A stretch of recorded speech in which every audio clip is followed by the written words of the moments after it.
Hi friends, నమస్తే. ఈరోజు వీడియోలో నేను గుత్తి కాకరకాయ ఫ్రై చేశాను.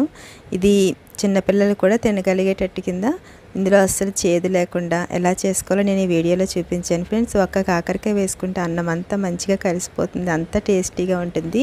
ఇది ఎలా చేసుకోవాలో చూద్దాం. నేను ఇక్కడ ఒక 1/2 కేజీ కాకరకాయలు తీసుకున్నాను. బాగా ముదిరినవి కాకుండా కొంచెం లేతవి తీసుకోండి. ఇలా తీసుకున్న తర్వాత ఇప్పుడు దీని మీద ఉన్నది నేను ఇలాగా పీల్ చేసుకుంటున్నాను ఫ్రెండ్స్. ఒకవేళ ఇలాగ మీకు ఇష్టం లేకపోతే పీల్ తీసుకోకుండా అయినా చేసుకోవచ్చు. వీటన్నిటికీ ఇలా పీల్ తీసుకున్న తర్వాత చాకుతోటి ఇలాగ ఒక ఘాటు ఇలా పెట్టుకుని మొత్తం అన్నిటికీ ఇలా చేసుకోండి. ఇలా చేసిన తర్వాత ఇప్పుడు వీటన్నిటిని ఒకసారి కడిగి మనం స్టవ్ మీద గిన్నె పెట్టుకుని ఒక 1/2 లీటర్ వాటర్ వేసుకోండి.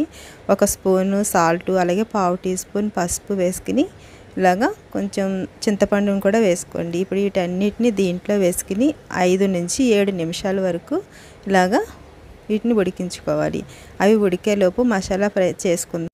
స్టవ్ మీద ప్యాన్ పెట్టుకుని ఒక 3 స్పూన్ల వరకు వేరుశెనగ గుళ్ళని కొంచెం ఫ్రై చేసుకోండి. ఫ్రై అయిన తర్వాత ఒక 2 స్పూన్లు ధనియాలు, ఒక 1/2 టీ స్పూన్ జీలకర్ర, అలాగే నేను ఇక్కడ పచ్చి కొబ్బరి వేస్తున్నాను, ఎండు కొబ్బరి అయినా వేసుకోవచ్చు.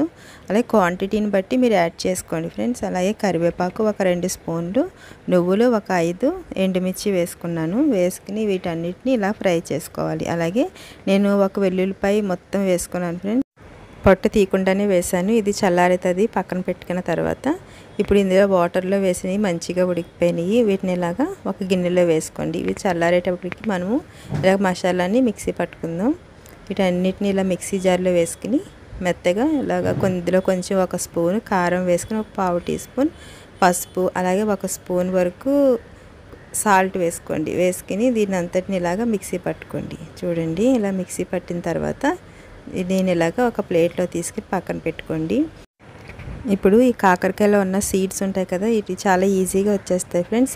ఇప్పుడు వీటన్నిటిని ఇలా తీసుకోండి. ఇలా తీసిన తర్వాత ఇప్పుడు మనం దీంట్లో స్టఫింగ్ పెట్టుకుంటా కూడా బాగుంటుంది. ఇలా అన్నీ తీసిన తర్వాత ఈ పౌడర్ ఉంది కదా, దీన్ని అంతటిని ఇలా వేసుకోండి. ఇలా వేసుకుని ఒకసారి మీరు అరచేతిలో పెట్టుకుని ఇలా నొక్కినట్టయితే మంచిగా ఇవి ఇలా అతుక్కున్నట్టు ఉంటాయి. చూసారు కదా ఫ్రెండ్స్. ఇవన్నీ ఇలా చేసుకున్న తర్వాత నాకు ఇంకా కొంచెం మిగిలింది. ఇప్పుడు మనము స్టవ్ మీద ఆయిల్ కొంచెం ఎక్కువే పడుతుంది. ఒక 3 నుంచి 4 స్పూన్ల వరకు వేసుకుని అవి హీట్ అయిన తర్వాత ఇందులో నేను ఎటువంటి తాలింపులు వేయలేదు, ఇలా కాకరకాయలే వేసాను. వేసిన తర్వాత వీటిని ఇలాగా తిప్పుకుంటూ ఫ్రై చేసుకోవాలి.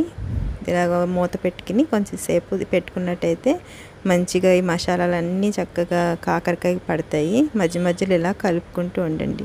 చూడండి, ఇప్పుడు దీంట్లో మనము కొంచెం కరివేపాకు, అలాగే ఈ పౌడర్ ఉండిపోయింది కదా, ఈ పౌడర్ను కూడా వేసుకుని ఒకసారి కలుపుకున్న తర్వాత మూత పెట్టుకుని మళ్ళీ వీటిని ఇలాగా మసాలా అంతా ఆయిల్లో ఫ్రై అయ్యేటట్టు కింద కలుపుకోవాలి.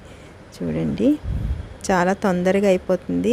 ఇది మనకి కనీసం ఒక వారం రోజులైనా నిల్వ ఉంటుంది ఫ్రెండ్స్. ఫ్రిడ్జ్లో పెట్టుకుంటే, బయట పెట్టుకుంటే ఒక 3 రోజుల వరకు నిల్వ ఉంటుంది. ఒకసారి ట్రై చేసి చూడండి, చాలా టేస్టీగా ఉంటుంది. చూసారు కదా ఫ్రెండ్స్, చాలా టేస్టీగా ఉండే కాకరకాయ ఫ్రై. మీకు నచ్చినట్లయితే ప్లీజ్ సబ్స్క్రైబ్ చేసుకోండి, అలాగే లైక్ చేయండి, షేర్ చేయండి. Okay friends, thanks for watching.